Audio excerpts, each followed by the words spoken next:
구약성경 다니엘서 6장 1절부터 10절에 있는 말씀 보도록 하겠습니다. 다 같이 읽습니다. 다리오가 자기의 뜻대로 고관 120명을 세워 전국을 통치하게 하고 또 그들 위에 총리 셋을 두었으니 다니엘이 그 중에 하나이라.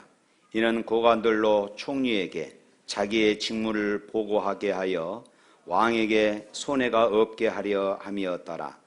다니엘은 마음이 민첩하여 총리들과 고관들 위에 뛰어나므로 왕이 그를 세워 전국을 다스리게 하고자 한지라.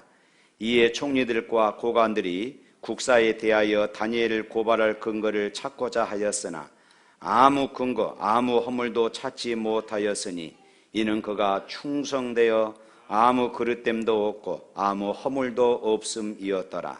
그들이 이르되 이 다니엘은 그 하나님의 율법에서 근거를 찾지 못하면 그를 고발할 수 없으리라 하고, 이에 총리들과 고관들이 모여 왕에게 나아가서 그에게 말하되 다리오 왕이여 만수무강하옵소서.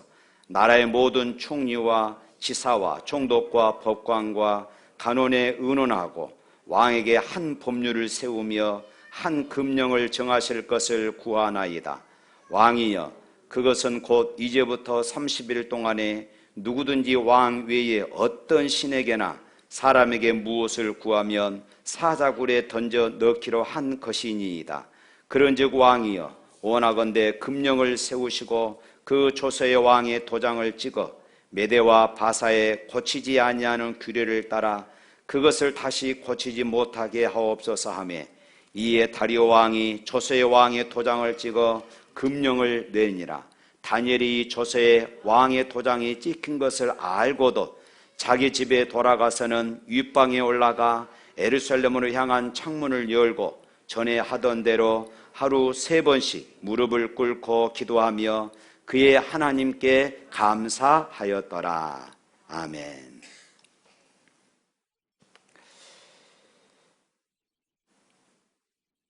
내가 만일 3일만 볼 수 있다면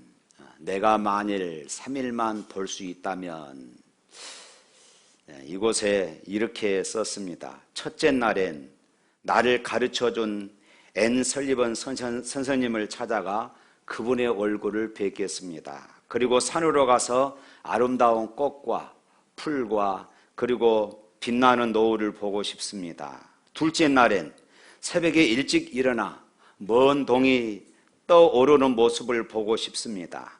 저녁에는 용롱하게 빛나는 하늘의 별들을 보고 싶습니다. 셋째 날엔 아침 일찍 큰 길로 나가 부지런히 출근하는 사람들의 활기찬 표정을 보고 싶습니다. 점심때는 아름다운 영화를 보고 저녁에는 화려한 네온사인과 쇼윈도의 상품들을 구경하고 싶습니다. 그리고 집에 돌아와 사흘간 눈을 뜨게 해주신 하나님께 감사를 드리고 싶습니다. 이렇게 했습니다. 다중장애를 가진 헬렌 켈러, 만약 내가 3일간 볼 수 있다면 라는 책에서 그녀는 이렇게 고백을 했던 것입니다. 그녀가 그렇게 보고 싶었던 것은 우리가 아무렇지 않게 매일 누리고 있는 아주 평범한 일상적인 그런 삶의 내용들이었습니다. 그런데 우리는 두 눈을 뜨고도 이 모든 것들을 누리고 있음에도 불구하고 그런 것에 대한 감사가 우리에게는 찾아볼 수가 없는 것이지요. 오늘 본문의 주인공은 다니엘입니다. 다니엘은 왕족 또는 귀족 가문 출신으로 기록하고 있습니다. 유력한 그런 가문에 태어난 다니엘이었지만은 기원전 605년 유다왕 여호야김 때에 바벨론 이스라엘 백성들의 1차 포로로 잡혀갈 때에 그때 바벨론에 함께 포로로 잡혀갔습니다. 이때 다니엘의 나이는 10대 후반이나 20대 초반 정도로 추정하고 있습니다. 바벨론에서 살면서 바벨론의 언어와 학문을 배우며 살아야 했던 다니엘은 거기서도 하나님을 언제나 섬기며 예배하는 그런 삶을 살았던 것이지요. 그런 다니엘을 하나님께서 지켜주셨고 그런 다니엘에게 하나님은 지혜를 주셨습니다. 그래서 다니엘은 바벨론의 왕 느부갓네살의 총애를 받고 그리고 고위직에서 쓰임받게 되었던 것이지요. 후에 바벨론은 바사, 다시 말해서 페르시아에 의해 멸망합니다. 그러니까 제국이 이제 바꾸어지게 되는 것이지요. 단순히 왕조만 바꾸어지는 것이 아니라 나라가 바벨론에서 페르시아로 바꾸어져 버렸습니다. 그때 당시 첫 번째 통치자가 메대 사람 다리오였던 것이지요. 본문은 바로 그 다리오가, 이제 나라가 바벨론에서 페르시아로 바꾸어지고 그 페르시아에 다스렸던 다리오 왕의 그런 시절입니다. 지금도 정권이 바뀌면은 또 어떤 공동체의 대표가 교체되면은 밑에 일하던 장관이나 그리고 임원들을 다 이렇게 바꾸기 마련입니다. 그러나 다니엘은 달랐습니다. 단순히 왕조가 바뀐 것이 아니라 나라가 바꾸어졌음에도 불구하고 다니엘은 여전히 그 왕에게 인정을 받았고 계속해서 쓰임받게 되었던 것입니다. 오늘 본문 6장은 이렇게 시작합니다. 1절 말씀 다 같이 한번 읽어보겠습니다. 다리오가 자기의 뜻대로 고관 120명을 세워 전국을 통치하게 하고, 그리고 2절 말씀 또 읽어봅니다. 또 그들 위에 총리 셋을 두었으니 다니엘이 그 중에 하나이라. 이는 고관들로 총리에게 자기의 직무를 보고하게 하여 왕에게 손해가 없게 하려 함이었더라. 다리오는 느부갓네살 왕의 총애를 받았던 이 다니엘의 탁월함을 그는 발견했습니다. 그래서 계속해서 이 다니엘을 자기 곁에 두고 싶어 했던 것입니다. 포로로 끌려왔던 사람이 왕의 총애를 받고 나라가 바뀌었음에도 불구하고 여전히 인정받는 그런 자리에 설 수 있다는 것, 이것은 보통 일이 아닙니다. 그런데 이 일로 인하여서 다른 사람들의 시기가 되고 다른 사람들의 미움의 대상이 되었던 것입니다. 포로로 끌려왔던 사람이 왕의 총애를 받는다는 것, 더군다나 그 나라가 망하고 다른 나라가 들어섰음에도 불구하고 여전히 그 왕은 그를 다시 세워 중용하고 있다는 것, 이것은 다른 사람들에게 시기의 대상이 되고 미움의 대상이 되었던 것입니다. 그래서 이 관리들은 어떻게 해서든지 그런 다니엘의 흠을 잡아내서 다니엘을 쫓아내려고 했던 것입니다. 그러나 오늘 본문은 다니엘에 대해서 이렇게 말합니다. 4절 말씀 읽어볼까요? 이에 총리들과 고관들이 국사에 대하여 다니엘을 고발할 근거를 찾고자 하였으나 아무 근거, 아무 허물도 찾지 못하였으니 이는 그가 충성되어 아무 그릇됨도 없고 아무 허물도 없음이었더라. 다니엘에게는 아무런 허물이 없었습니다. 요즘 장관이 임명되면은 이제 세워지기 전에 청문회를 하지 않습니까? 청문회를 하면은 흠이 없는 사람이 있던가요? 그렇게 청렴하게 살았던 사람들조차도 털어보면은 먼지 안 나는 사람이 없을 정도로 우리 사람들의 모습입니다. 그런데 오늘 다니엘은 다니엘을 죽이고자 많은 사람들이 다니엘의 허물을 뒤졌으나 찾을 수가 없었어요. 그런데 다니엘에게 단 하나 약점이 있었습니다. 모두가 이방 신들을 따를 때에 다니엘만은 여호와 하나님을 섬긴다는 것입니다. 이것이 다니엘에게 있어서 다니엘을 미워하는 사람들에게, 바로 다니엘에게 약점으로 그렇게 보였던 것이지요. 결국 고관들은 왕을 설득했습니다. 그래서 이렇게 말합니다. 30일 동안 왕 외에 다른 신들을 섬기거나 다른 신들에게 기도하는 사람들은 사자굴에 쳐넣읍시다. 이렇게 법령을 만들었습니다. 그리고 왕은 그들의 꼬임에 넘어가서 결국 그곳에 도장을 찍고 말았습니다. 그리고 그 법은 왕조차도 바꿀 수 없는 그런 규례가 되었던 것이지요. 그런데요, 오늘 10절 말씀 한번 볼까요? 10절. 다니엘이 이 조서에 왕의 도장이 찍힌 것을 알고도 자기 집에 돌아가서는 입방에 올라가 예루살렘으로 향한 창문을 열고 전에 하던 대로 하루에 3번씩 무릎을 꿇고 기도하며 그의 하나님께 감사하였더라. 다니엘이 이 모든 일들을 알았다. 이렇게 말하고 있습니다. 하나님을 섬기는 자신의 신앙을 약점 삼는 사람들 때문에 이제는 자신이 사자굴에 들어갈 수 있다는 것을 다니엘은 알았습니다. 그럼에도 불구하고 다니엘은 자기 집에 돌아가서 예전처럼 습관을 따라 예루살렘을 향한 창문을 열고 전에 하던 대로 하루에 3번씩 그렇게 하나님 앞에 기도하며 감사했더라, 이렇게 말하고 있어요.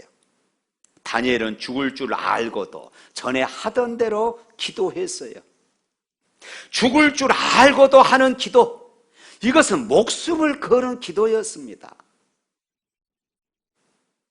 다니엘은 그만큼 하나님을 신뢰했고 그만큼 하나님을 붙잡았습니다. 죽어도, 기도하다 죽어도 나는 기도하리라. 사랑하는 성도 여러분, 우리가 하나님을 믿는 것 때문에 힘든 일이 생긴다면 여러분들 어떻게 하시겠습니까? 우리가 하나님을 믿는 것 때문에 손해볼 일이 생긴다면 여러분들은 어떻게 하시겠습니까? 하나님을 믿는 것 때문에 죽을 일이 생긴다면 여러분 어떻게 하시겠습니까? 그래도 다니엘처럼 기도하는 신앙을 가져야 합니다. 그래도 다니엘처럼 기도하는 여러분 되시기를 축원합니다. 할렐루야. 우리 찬송가 361장 3절에 보면은 이렇게 말합니다. 기도하는 이 시간 주께 엎드려서 은밀하게 구할 때 곧 응답하네. 잘못된 것 알면 주근히 여기사 크신 은혜를 주네. 거기 기쁨 있네. 할렐루야. 은밀하게 구해도 응답을 받는다 했습니다. 할렐루야. 하나님이 우리의 마음을 살피시기 때문이에요. 그뿐만 아니라 잘못된 것을 알려면 뭐라고 했습니까? 측은히 여기사, 이렇게 말해요. 내가 잘못된 것을 하나님 앞에 알려면 하나님은 측은히 여기십니다. 기도의 방법과 형식은 중요하지 않습니다. 예수님께서 우리에게 기도를 가르치실 때요, 품위 있게 기도하라 이렇게 말씀하지 않으셨습니다. 그냥 구해라, 점잖하게 해라 이렇게 말하지 않았습니다. 그저 찾으라고만 하셨어요. 예의와 격식을 갖추어서 두드리라 말하지 않았습니다. 그냥 두드려라. 유창한 말, 고상한 표현을 한다고 나쁘다는 뜻이 아닙니다. 좀 부족해도 뜻이 통하면 된다는 것입니다. 할렐루야. 우리 교회 어떤 권사님은 이제 자기 손주가 100일도 지나지 않았어요. 그런데 자랑합니다. 목사님, 우리 손주가 오늘 할머니 이렇게 말했어요.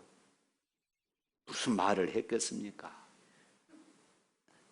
그런데도 그냥 말 한마디에, 그냥 옹알거린 그 말 한마디에 할머니는 통하는 것이에요. 하나님 앞에서 우리의 모습이 그렇습니다. 우리의 기도가 서툴고 우리의 말이 서툴러도 하나님은 우리의 중심을, 하나님 우리의 심장을 보시기 때문에 통하는 것이고 응답해 주실 줄로 믿습니다. 기도가 서툴러 띄엄띄엄 때로는 간단히 하더라도 서툰 대로 하나님은 다 들으셔요. 어려우면 어려운 상황대로, 탄식과 한숨 그대로 하나님은 구하고 찾고 두드리는 마음을 살피십니다. 할렐루야. 다니엘은 기도하는 것으로 그치지 않았습니다. 기도하며 하나님께 감사하였더라.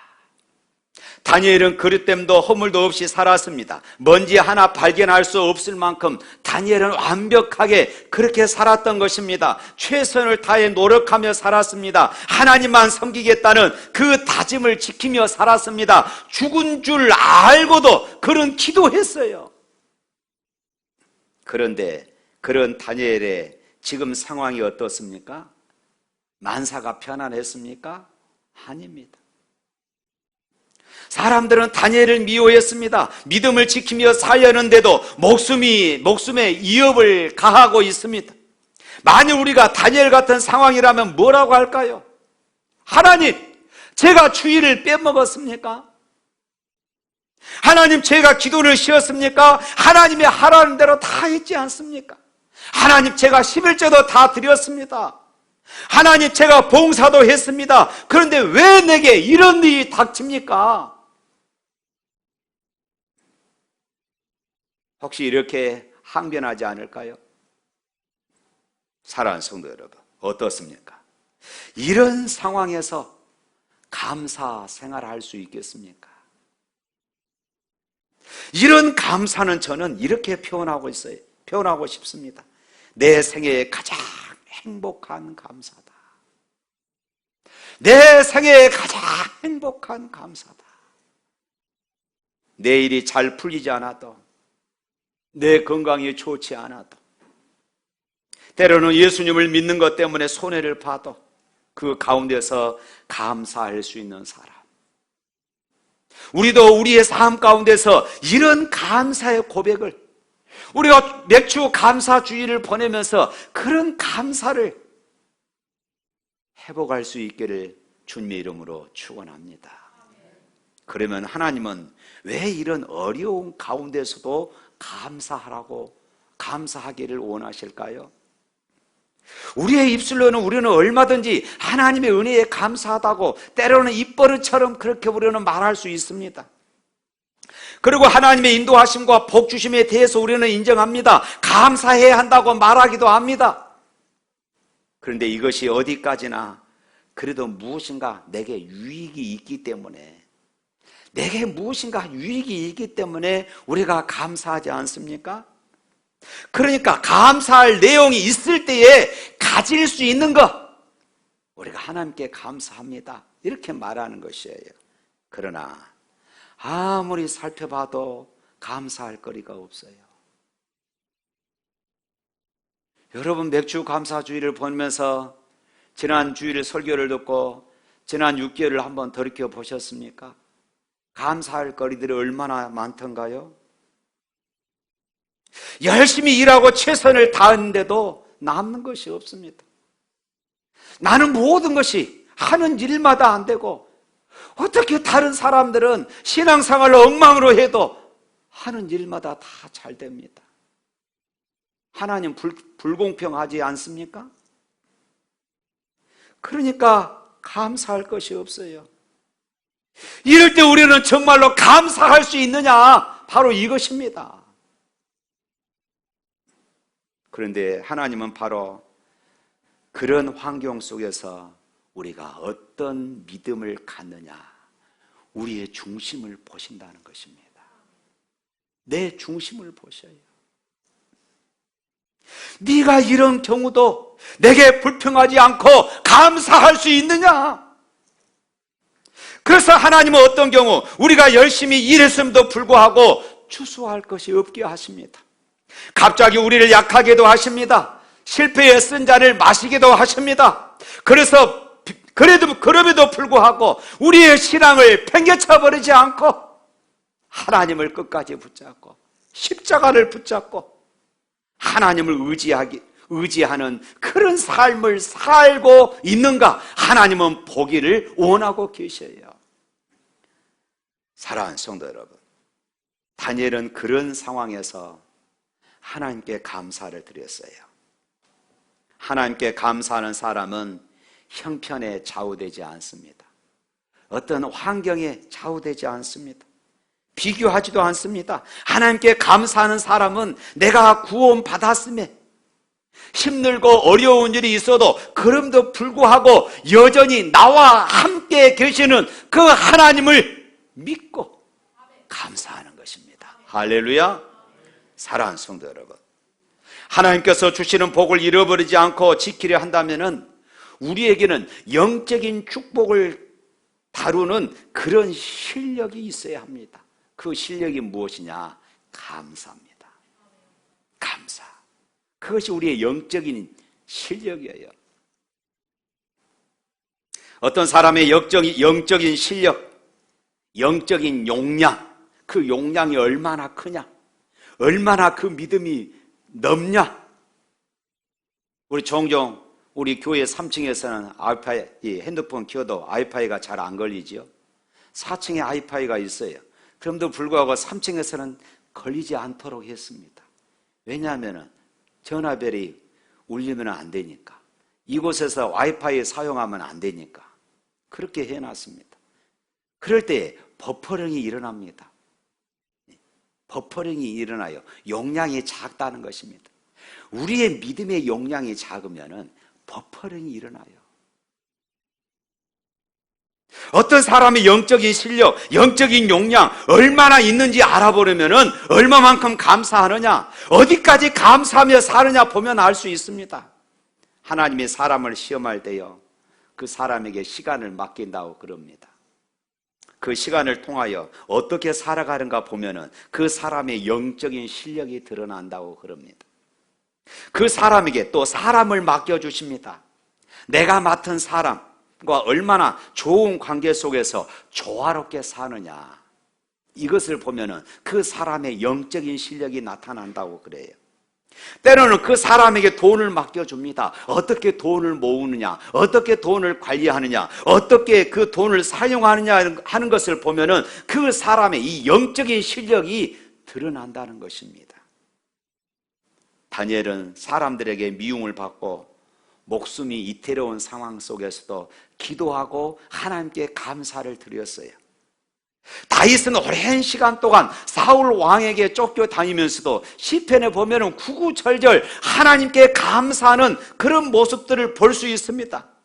바울은 감옥에 갇혀 있으면서도 편지마다 하나님께 감사한다는 이 표현들을 빠뜨리지 않았습니다. 그렇게 하나님께 감사할 줄 알았던 사람들은 하나님의 일꾼으로 쓰임받았던 사람들이에요. 감사는 하나님께 쓰임받는 사람들의 가장 큰 특징이에요. 감사는 하나님께서 우리를 주목하시게 하는 가장 확실한 방법입니다. 할렐루야. 데살로니가전서 5장 16절부터 18절 말씀에서는 이렇게 말합니다. 다 같이 한번 읽어봅니다. 항상 기뻐하라, 쉬지 말고 기도하라, 범사에 감사하라, 이것이 그리스도 예수 안에서 너희를 향하신 하나님의 뜻이니라. 이 말씀 여러분 어떻게 이해하십니까? 그냥 단순하게 늘 기뻐하고 감사하고 기도하라는 말씀으로 들리십니까? 아닙니다. 이 말씀은, 항상 기뻐하라는 이 말씀은 기뻐할 일이 전혀 없음도 불구하고 기뻐하라는 말씀입니다. 범사에 감사라는 말씀은 감사는커녕 죽지 못해 살아가는 인생일지라도, 불평과 원망이 없이 살 수 없는 그런 환경일지라도 감사해라, 바로 이 말씀이에요. 기도도 마찬가지입니다. 도저히 기도할 수 없는 처지임에도 기도하라는 것입니다. 기도할 내용이 없어서 못하든지, 게을러서 못하든지, 믿음이 없어서 못하든지, 사단의 방해를 못하든지 간에 하나님 앞에 기도하라, 그렇게 말씀하고 있어요. 그러나 이처럼 하나님은 모든 환경 속에서 감사하고 찬송하고 기뻐하고 기도하라고 말씀합니다. 그러나 우리의 감사는 어떻습니까? 때로는 형식적인 감사에 끝날 때가 참 많아요. 하나님 감사합니다 말하지만, 또 하나님 앞에 우리가 감사 예물을 드리지만 그것이 형식적일 수 있다, 그 말입니다. 부부나 연인 사이에 오가는 대화가 이런 것일 때가 종종 있습니다. 자기야, 자기는 내가 어디가 그렇게 좋아? 그러면은 남자들이 뭐라고 말합니까? 응, 다 좋아. 내가 어디가 예뻐? 다 예뻐. 여러분 기억하십시오. 다 예쁘다는 말, 딱히 예쁜 데가 없다는 말 아니겠습니까? 다 좋다는 말, 딱히 좋을 게 없다는 뜻이기도 합니다. 시편 136편에서 다윗은 이렇게 고백합니다. 여호와께 감사하라. 신들 중에 뛰어난 하나님께 감사하라. 해로 낮을 주관하게 하신 이에게 감사하라. 달과 별들로 밤을 주관하게 하신 이에게 감사하라. 홍해를 가르신 이에게 감사하라. 우리를 비천한 가운데서도 기억해 주신 이에게 감사하라. 우리를 우리의 대적에게서 건지신 이에게 감사하라. 모든 육체에게 먹을 것을 주신 이에게 감사하라. 감사하라. 감사하라. 감사하라. 우리가 다윗의 일생을 알잖아요. 다윗의 일생이 언제나 형통했습니까? 얼마나 많은 고난들이 있었습니까? 사울 왕에게 그랬지요. 자기 아들의 반역 때문에 그랬지요.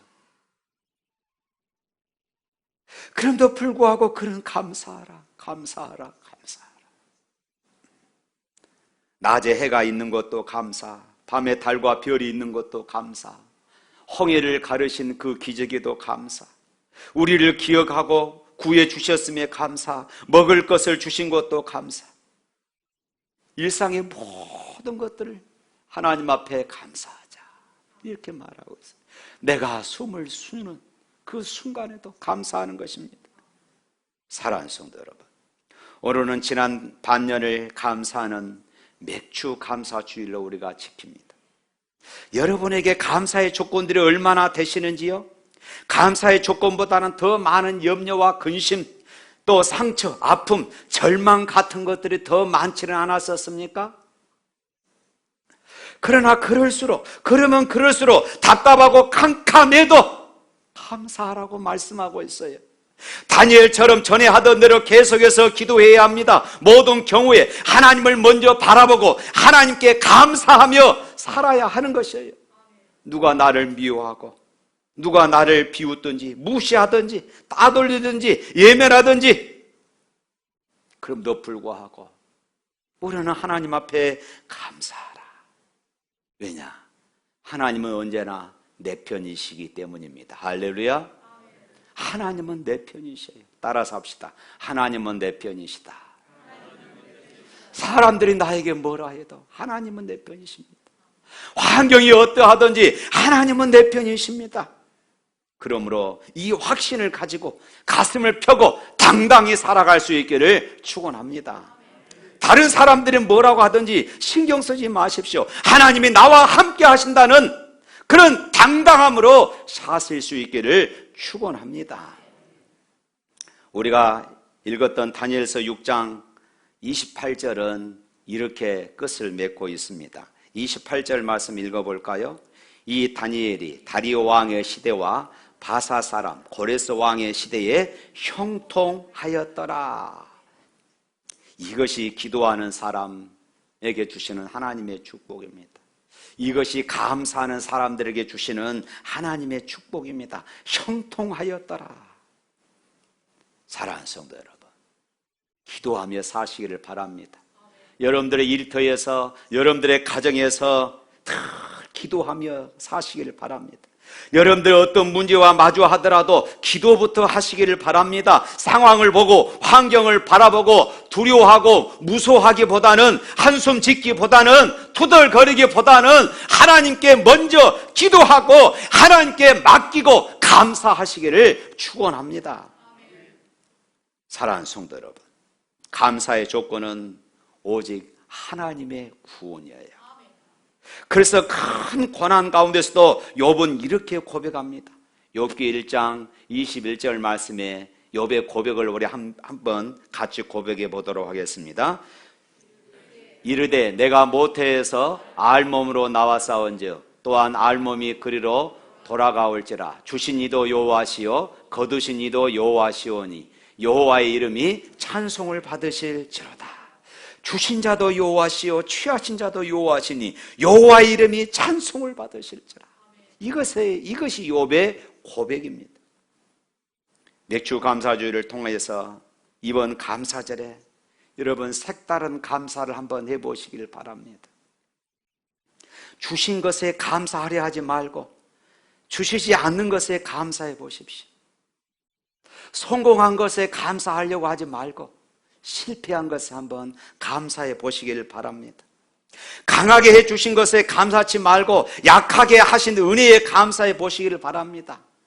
기도 응답에 감사하지 말고 응답해 주지 않은 것에 감사해 보시기를 바랍니다.